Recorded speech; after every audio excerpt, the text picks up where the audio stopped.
Bienvenidos a Sin Armadura Podcast, un espacio para hablar de salud mental masculina. Aquí compartiremos experiencias, dudas, aprendizajes y reflexiones que nos ayuden a entendernos mejor. Soy Francisco y quiero invitarte a que me acompañes en esta aventura. Hoy dejaremos la armadura a un lado y miraremos dentro de nosotros mismos para descubrir cómo ser y estar mejor. Sin Armadura Podcast, episodio 2. Este episodio lo llamamos El hombre tiene que resolver, ¿no? Tomando un poco como esta frase que está muy de moda en redes sociales, que básicamente engloba la idea de que es nuestra responsabilidad suplir las necesidades no propias, sino las de todos los demás, ¿sí? Hablemos pareja, familia, el trabajo, etcétera, etcétera, ¿no? Y en el episodio anterior, que si no lo han visto, sería bueno que lo vieran antes de este episodio. En el episodio anterior hablamos un poco de la dificultad que tenemos para hablar sobre las cosas que nos molestan o sobre las cosas que nos preocupan, sobre las cosas que nos quitan tranquilidad, y introducimos esta idea de yo tengo que resolver, yo tengo que aportar a todos los que están alrededor, yo tengo que solucionar, yo tengo que ser fuente de solución y fuente de prosperidad para todos los demás. Y sé que es algo por lo que muchos nos damos duro, ¿sí? Nos damos duro, nos preocupan, y básicamente es creo que la principal idea con la que nos levantamos todos los días, ¿no? La idea de que qué voy a hacer hoy para poder estar mejor, para poder no estar mejor, sino tal vez estar económicamente mejor o económicamente más estable, y de alguna manera eso al mismo tiempo conlleva sus consecuencias, ¿no? Y de eso es lo que vamos a hablar hoy, del impacto que tiene esa creencia del hombre que resuelve en la salud mental. Mucha, ¿no? Pero voy a hacerte como... A mí me gusta siempre empezar un poco con la historia y el por qué las cosas son como son. El hombre ha tenido un papel fundamental en la búsqueda de la producción porque el cuerpo físico siempre ha tenido una capacidad de desempeño más fuerte y mayor. Entonces, desde la historia, las más antiguas, el hombre ha ido a la caza, a la pesca, a enfrentarse con el animal y a recoger aquello que traía para su tribu. El tema es que en aquellos momentos había un trabajo en colectivo. Eso no, después fue desdibujado por el patriarcado, y se le fue asignando al hombre ese rol único. Pero sí, había como una destreza física que lo hacía un poco más potente y más resistente para la lucha, para el encuentro con el animal, y desde allí se tomó la idea de que el hombre era el encargado de hacer, como de cumplir con la necesidad de supervivencia, de alimentación y de protección del sistema. Después esto pasó a cosas mucho más complejas, políticas, sociales, que no solamente era el hombre que cazaba y pescaba, sino el que iba a la guerra, porque tiene mayores destrezas físicas, mayor fuerza, tiene más resistencia, no cicla, o cicla de un modo distinto, es decir, no tiene unos momentos al mes que lo inhabilitan o que lo recogen a nivel de energía, siempre tiene como una energía como más neutral, y esto fue haciendo que por el sistema se le fueran encargando unos roles de productividad, de producción, de cuidado y de atención con su contexto. A ver, que si tú ves estos roles en nada son malos. El problema es que para cumplir estos roles se inhabilitaron otros roles. Es decir, el hombre produce, pero no se debilita o se cansa. Es decir, el opuesto está desdibujado.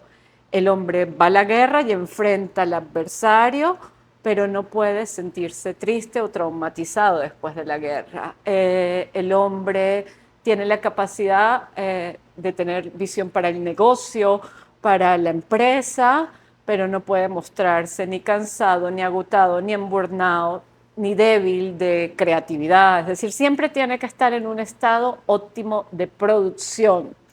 Y claro, eso es imposible para cualquier proceso humano.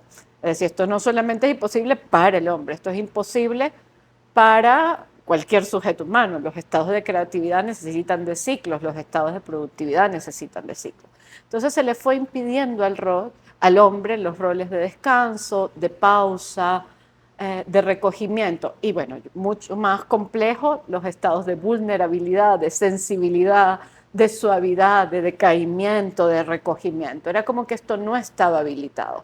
Pero esto ha sido histórico. A ver, quiero también darte un nuevo dato de esto.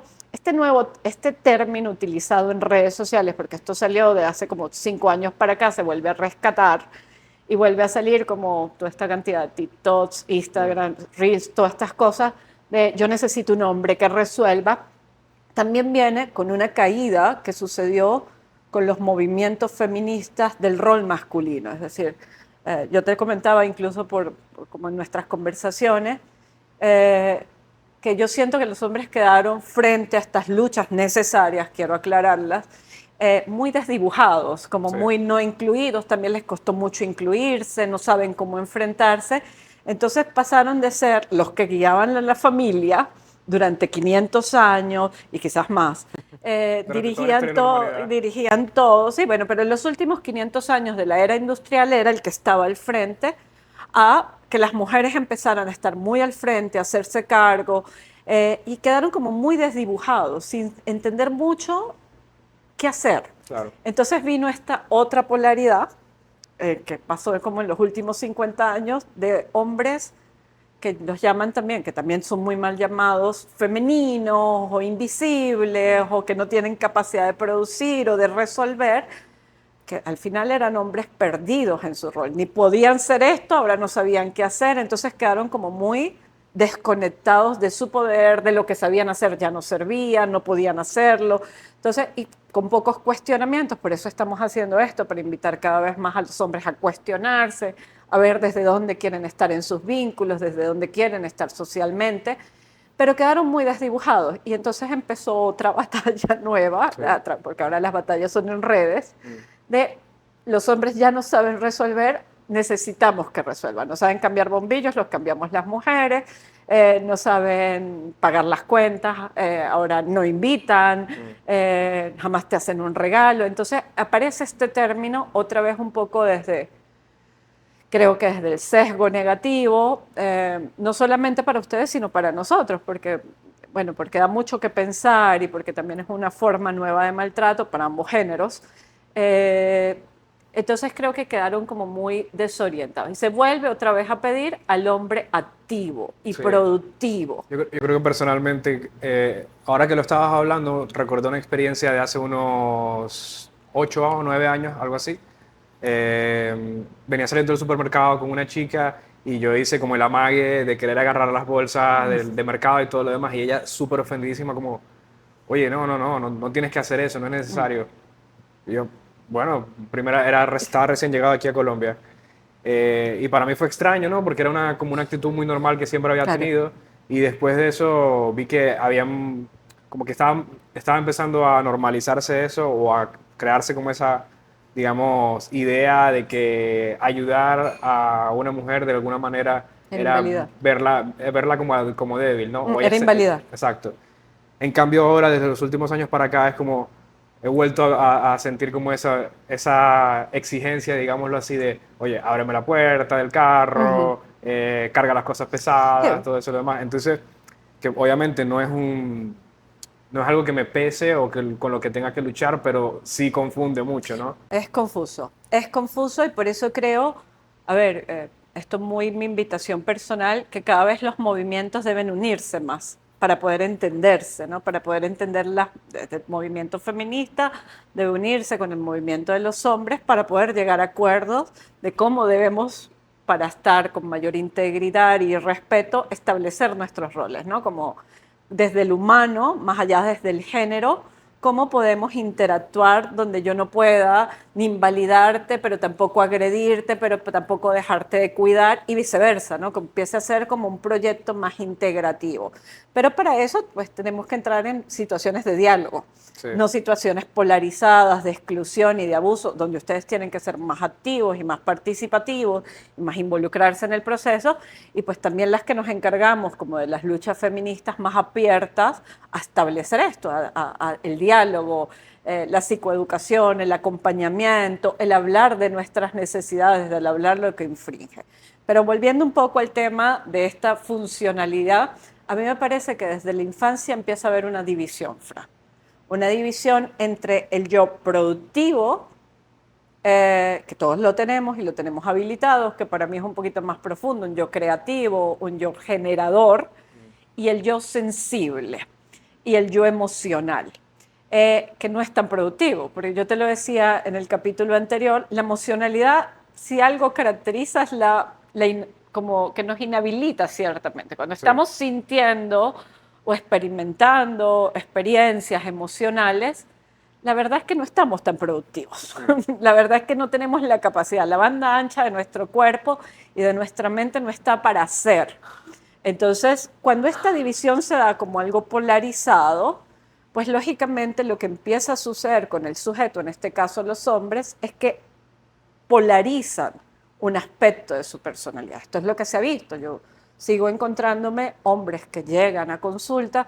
También una cosa que me preocupa muchísimo y con la que soy muy compasiva, que no saben nombrar lo que sienten, que no saben ni siquiera identificarlos en el cuerpo, que no saben, y por supuesto, si ni siquiera sé nombrar lo que estoy sintiendo, entendiendo, sí, menos me voy a dar el espacio para llorar, para escribir un journal, para hacer algún espacio de drenaje, para contactar con un amigo, todas las trabas que hablamos con anterioridad, pero porque eso está profundamente aislado. Porque sí. ¿De qué me estoy haciendo? Me estoy haciendo cargo de lograr objetivos, de crear, de ganar dinero, de sobrevivir y de sostener y de cumplir ese mandato, ¿no? Ese mandato, y esto pasa, esto quiero dejarlo claro, esto pasa en cualquier estatus económico.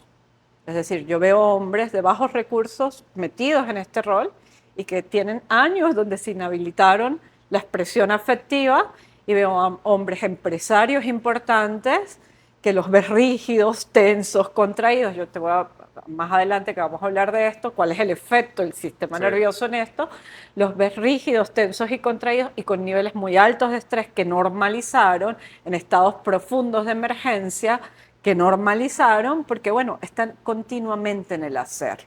Pienso, por ejemplo, también en situaciones personales y en interacciones con amigos, lo fácil que es para nosotros, por ejemplo, describir una situación con características físicas y lo extremadamente difícil que es describir los sentimientos propios, claro, o incluso interpretar los sentimientos de otras personas.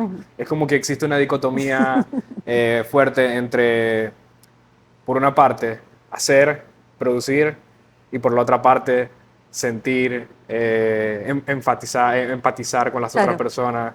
Es un cuerpo dividido, siempre lo digo, es como la cabeza empieza a tener un poder tan alto. ¿Por qué te digo la cabeza? Porque todas estas habilidades, las que venimos hablando, son procesos mentales.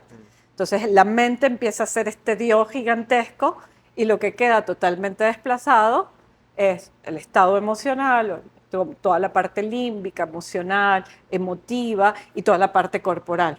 Entonces vemos personas, hombres específicamente, muy desde lo mental y siempre parados en lo mental, pero con una profunda desconexión en todo lo psicosomático, en todo lo biológico.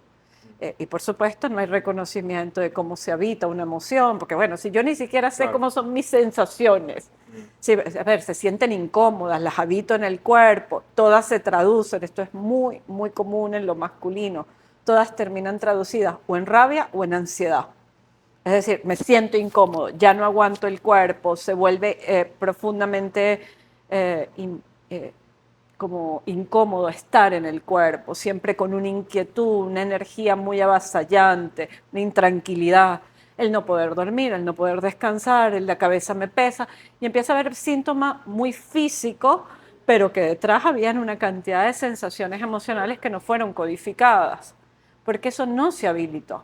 No se enseñó esto es tristeza, esto es rabia, esto es frustración, esto es miedo. Mira, porque si vemos como que hay dos emociones en lo masculino profundamente negadas, una es la tristeza, pero a mí me parece que el miedo, que es tan natural, que es tan mamífero, que es tan de nosotros, ¿no? Esa es menos, es decir, esa ni se nombra. Sí, Tú sí, puedes sí. estar aterrado y pienso que, por ejemplo, pienso en escenarios de mi propia vida donde yo veo un ratón y tengo esta exaltación severa por este animalito y pego gritos y yo estoy seguro que el que ha estado a mi lado está tan exaltado como yo, pero a él le ha tocado ir a buscar la escoba, sacar el ratón, buscar la pala y ni siquiera quejarse. Y como aparte tener como esta responsabilidad de decirme tranquila, todo bien, es un ratón, lo vamos a resolver. Y después de haberlo resuelto, esta persona me ha dicho, yo los detesto, me dan un asco terrible. Sí. Y que no tuvo ni siquiera la posibilidad de tener el mismo espacio que yo tuve, 15 minutos de gritos, para contactar con eso. Entonces, claro, el poder decir, mira, estoy asustadísimo, no sé qué hacer, estoy desorientado, estoy paralizado, esto es algo que no evoca lo masculino y que es muy triste porque aparte son estados tan humanos y tan necesarios para tener el apoyo, la red de apoyo, el contacto, la cercanía. Claro, pienso por ejemplo también en, claro, este es un ejemplo, el del ratón es un ejemplo para llevarlo a algo bien como humano o bien sencillo de entender, pero pienso por ejemplo en situaciones, te quedaste sin trabajo, ¿no? ¿Cómo es la situación de diferente cuando el hombre está sin trabajo a cuando la mujer está sin trabajo, no por cómo lo vean los demás, sino por cómo lo vive uno internamente, ¿no? Y lo difícil que es para uno decir, sabes que estoy pelando bola. Yo nunca he escuchado, muy difícil para nosotros decir, sabes que no tengo trabajo, económicamente no estoy bien, porque además de la exigencia desde los demás hacia nosotros, está la exigencia propia de, básicamente para esto vine al mundo, es decir, Claro, para y aparte producir. defraudo, no cubro expectativas familiares, voy a encontrar el rechazo, me tengo que relacionar con el fracaso, que por supuesto, si yo estoy alimentado para el éxito y la productividad, ¿cuál va a ser mi fantasma más grande debajo de la cama?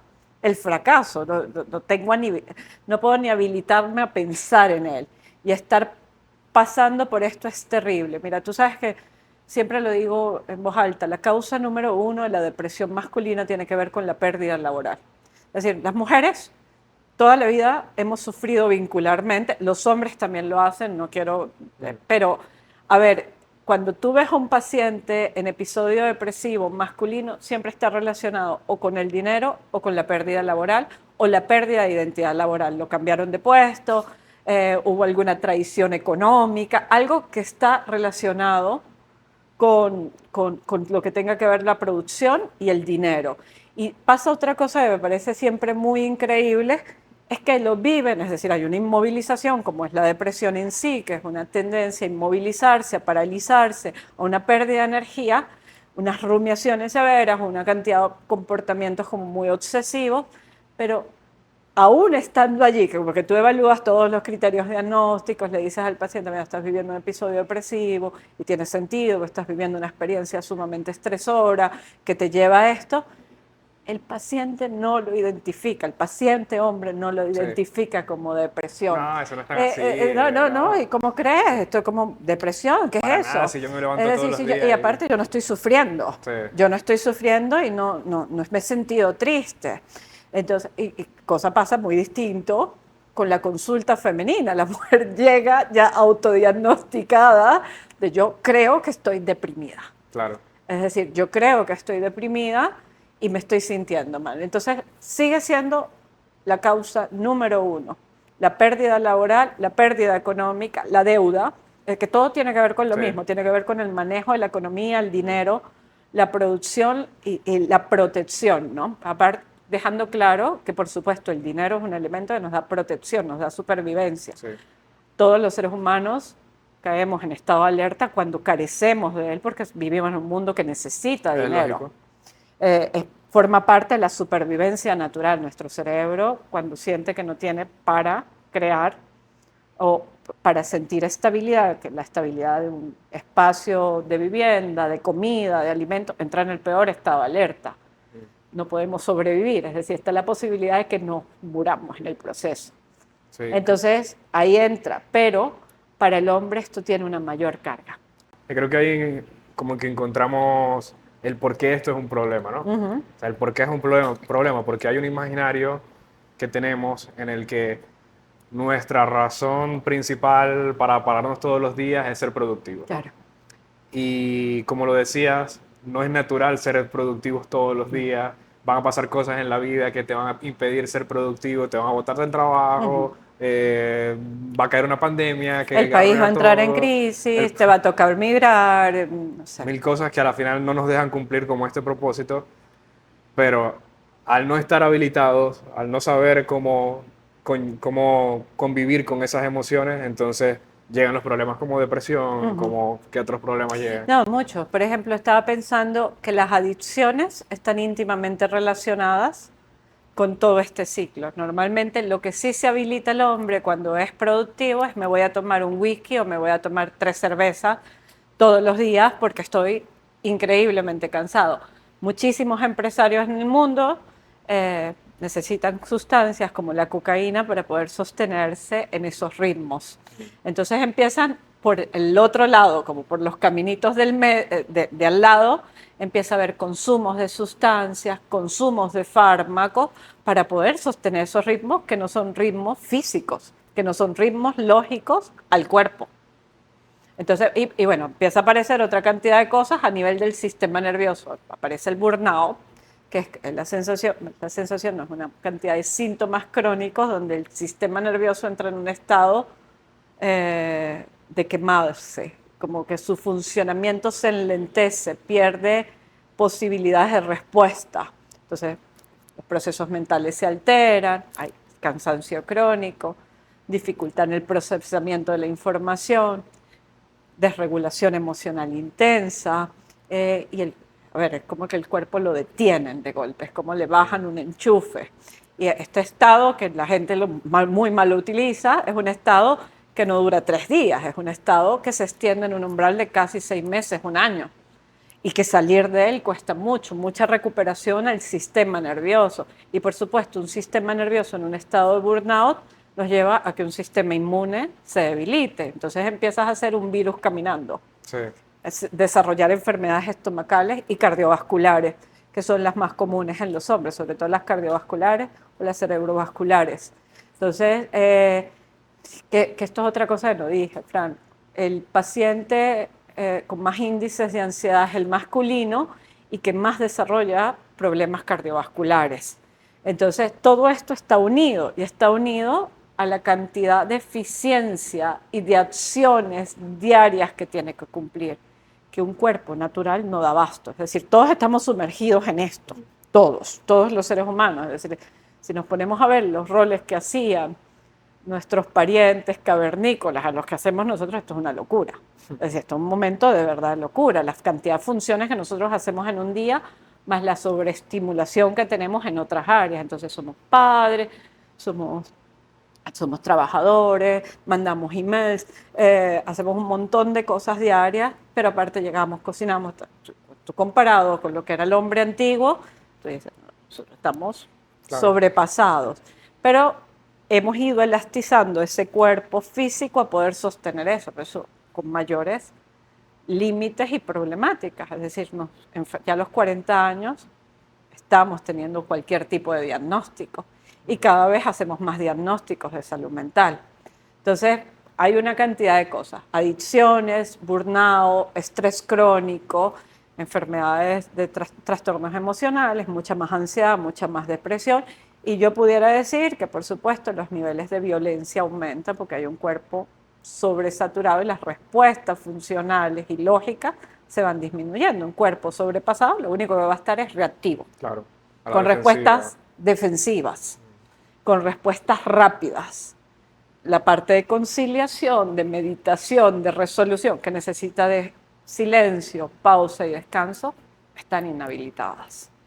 Sí, ahorita hablaste algo sobre la sobreestimulación y de una vez me viene en mente el tema de las redes sociales, ¿no? Mm, Porque al final el título del podcast sale de sí. esta frase que se ha utilizado mucho, como decías, en TikToks, en Mm, Reels, en memes, sobre el hombre que resuelve y cómo también esa misma idea, ¿sí? De qué es del hombre que tiene que resolver, del hombre que tiene que ser exitoso, productivo, también se ve como potenciada a través de las redes sociales, ¿no? ujú.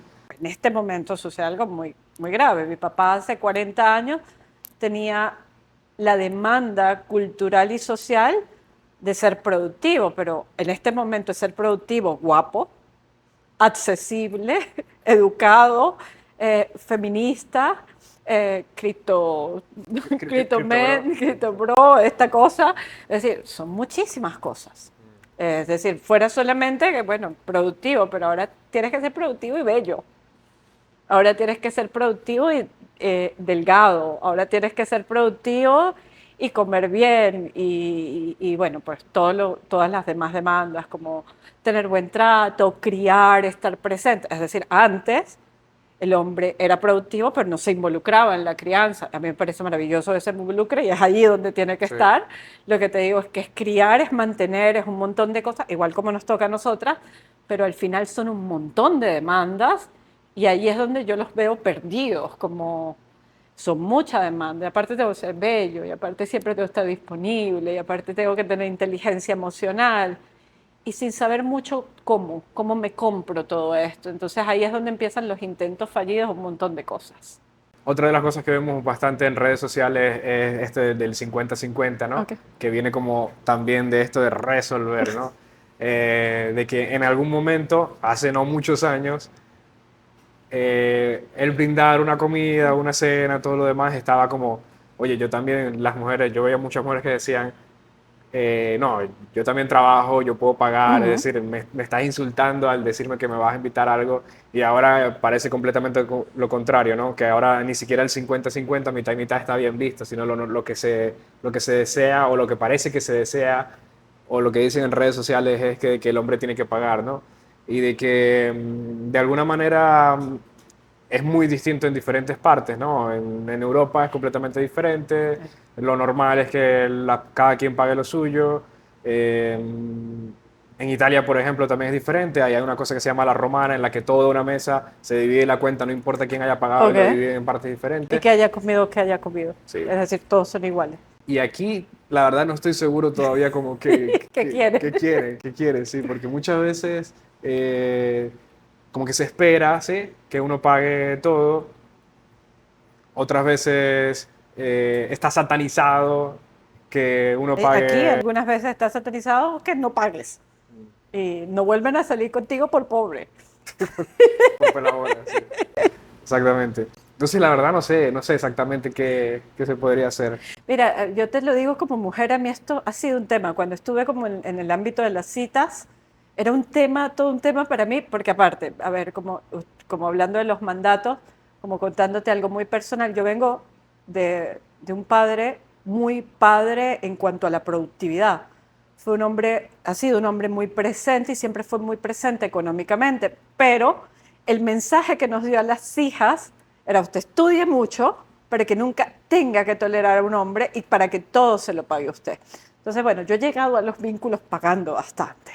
Siempre como mi autonomía está muy ligada, y que sí, la autonomía está ligada a la independencia económica, esto no es una mentira, es uno de los trabajos que hacemos las feministas con las mujeres, el empoderamiento económico, la productividad, la creatividad, el hacer cosas que sean útiles para su independencia.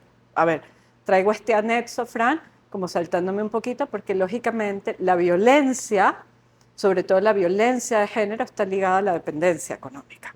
Es decir, es como una de las cosas que más ha afectado y uno de los recursos que más se repite. Entonces, cuando yo he tenido citas, a veces veo la voluntad del otro y yo no sé, a veces por soberanía, porque no sé cómo recibir, termino como diciendo, no, yo pago esta, tú pagas la otra y como Sí. siendo yo la de la palabra. Pero también en oportunidad me ha tocado aprenderlo y ha sido un proceso lindo aprenderlo, que el otro me diga, yo pago y me vas a dejar pagar y no seas necia. Pero también veo a ese otro en esa, como en esa duda, si pago y ofendo o si lo hacemos por la mitad. Hay otros que ni se interesan en pagar, por supuesto. Hay otros que ni se interesan por pagar. Pero creo que estamos como en esto, ¿no? Como que el dinero para el género se nos convirtió un poco el problema, para el género y los vínculos. Entonces, yo ahí siempre recomiendo mucho las conversaciones incómodas, incluso en la cita, Fran. El que yo decir, bueno, mira, yo hoy la verdad es que cargo 20,000 pesos y no me puedo pagar, si nos vamos a tomar un cafecito y después a ir a comer hamburguesas, te tocan las hamburguesas, pero quizás yo me comprometo contigo porque también creo que en esta idea del hombre productivo, el hombre le cuesta pedir, decir a veces no puedo, no tengo, no me alcanza, tengo ganas, pero hoy no estoy para esto. No tengo cómo resolver. Muchas veces se meten en deudas, en dificultades por cumplir esta expectativa externa.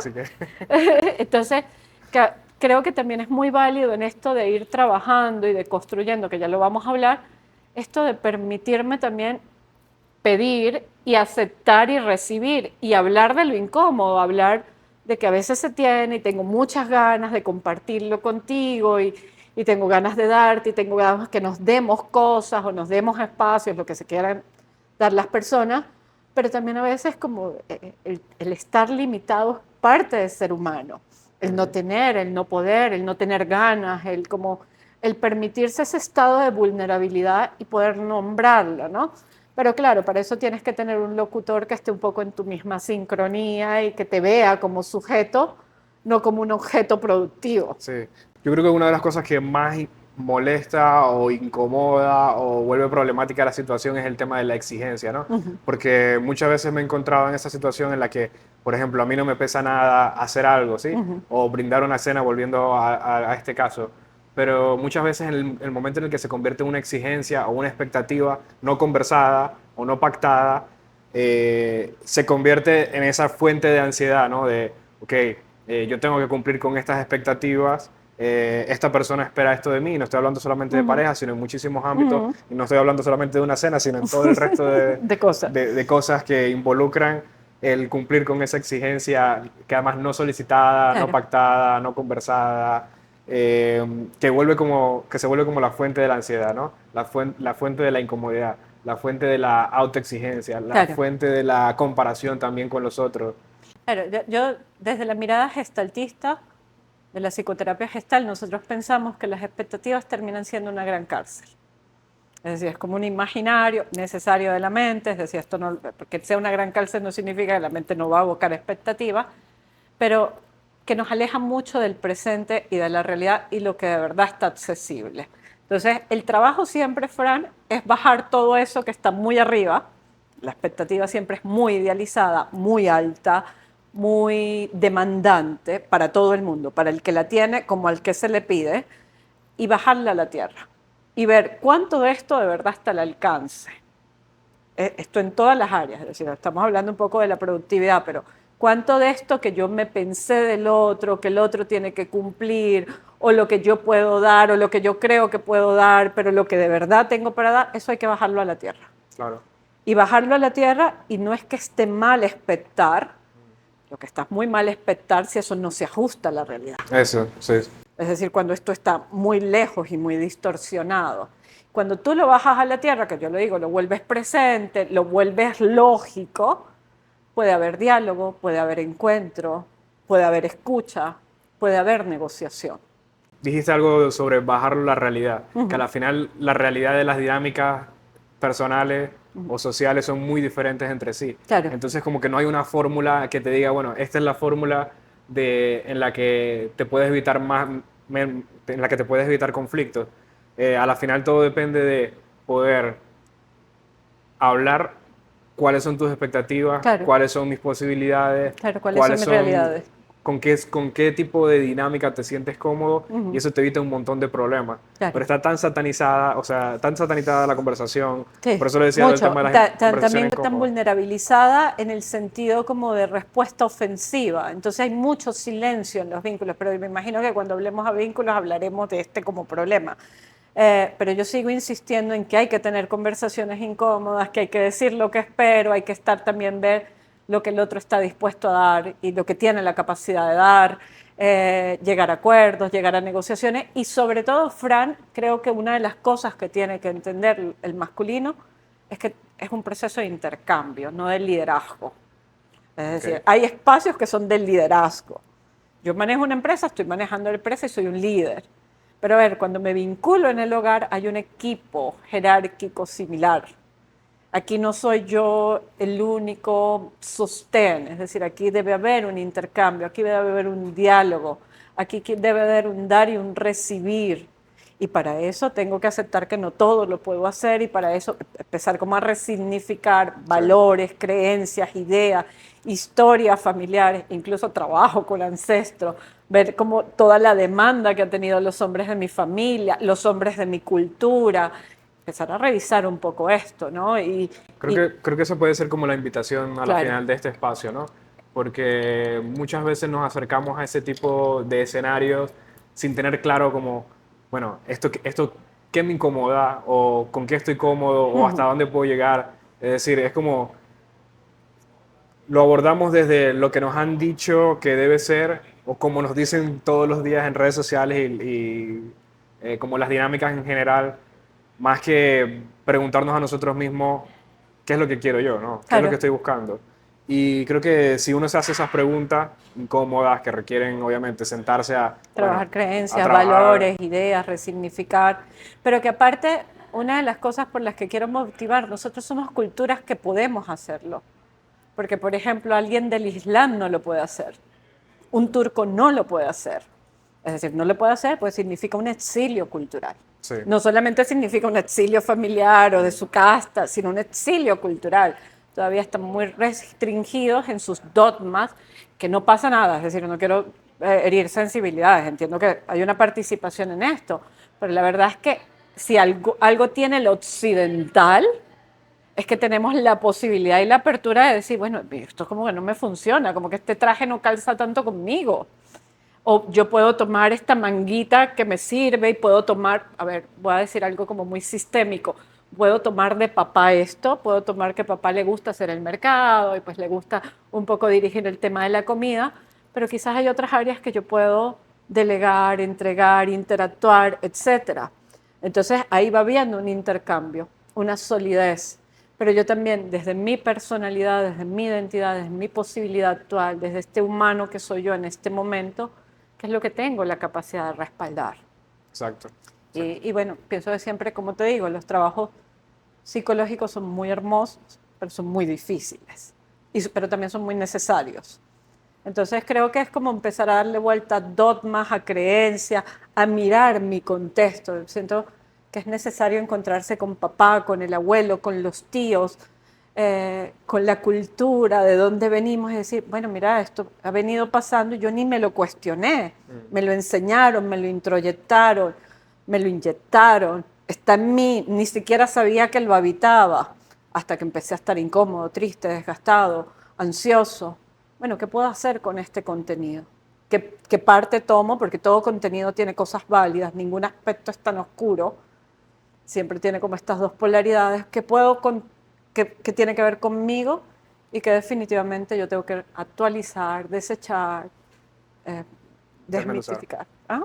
Claro, y muchas veces el tema de resolver se encuentra ligado al tema económico, pero no se limita al tema económico. Es decir, cuando se habla de esta expectativa que se tienen sobre nosotros, también hay otros aspectos, ¿no? Hay un tema de la vinculación, de cómo el hombre tiene que ser, dar pie y estar ahí adelante, ser propositivo, etcétera, etcétera. Hay un tema sexual también. De productividad.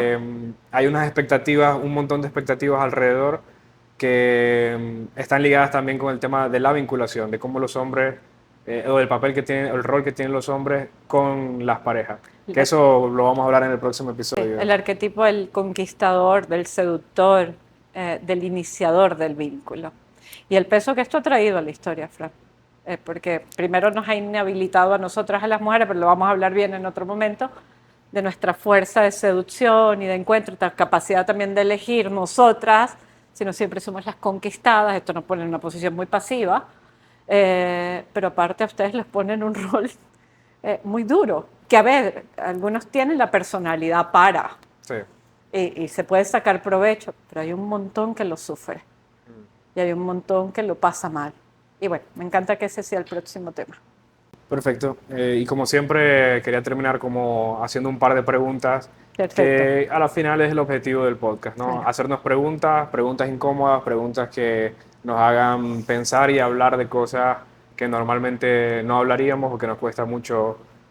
Que una de las preguntas es, ¿qué significa para ti ser el hombre que resuelve?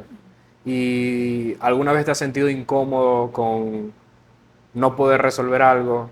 ¿Qué tipo de ansiedad o qué tipo de sentimientos ha despertado el verte incapaz de poder cumplir con cierta expectativa que se tenía de ti? ¿Y en qué momento buscas resolver para los demás y no para ti mismo? Ujú. Básicamente la idea es como repensar eh, a partir de qué situaciones o a partir de qué momentos te sientes cómodo haciendo X o Y acción, porque en la medida, creo yo, que en la medida en la que tengamos más claridad, nos vamos a evitar muchos dolores de cabeza y muchas situaciones incómodas que luego se pueden derivar en todo esto que venías hablando. Fran, a mí me gustan mucho los juegos de la identidad y como imaginar, anexo un poco a estas preguntas, también como el visualizarte, como que una de mis identidades es ese yo productivo, ese yo hacedor, ese yo accionador. Pero si por un momento me diera el permiso de pedirle un poquito que se estacione a un lado, sin olvidarme de él porque él tiene unos recursos muy hábiles. ¿Qué más sería yo si no fuera esto? ¿Qué otras cosas soy yo? ¿Qué otros personajes en mí también puedo habilitar? Y creo que es importante pensárselo, ¿no? Y también qué opacó este personaje por ser la figura principal, de qué me olvidé, ¿no? Que otros personajes quedaron ahí como rezagados, ocultos, no mirados. Entonces, si me lo quito un poquito, sin olvidarme de él, porque él me sirve, porque él me da resultados, porque también ha sido un tipo maravilloso, ¿qué otras cosas puedo encontrar en mí que me identifiquen? ¿Qué harías si no me lo exigieran? Y sí, si no fuera el único, por lo menos, si no fuera siempre mi carta de presentación, si no fuera el único que saco a pasear. ¿Qué harías si no me lo exigieran? Ujú. Gracias, Chao. Isa. Gracias a ti.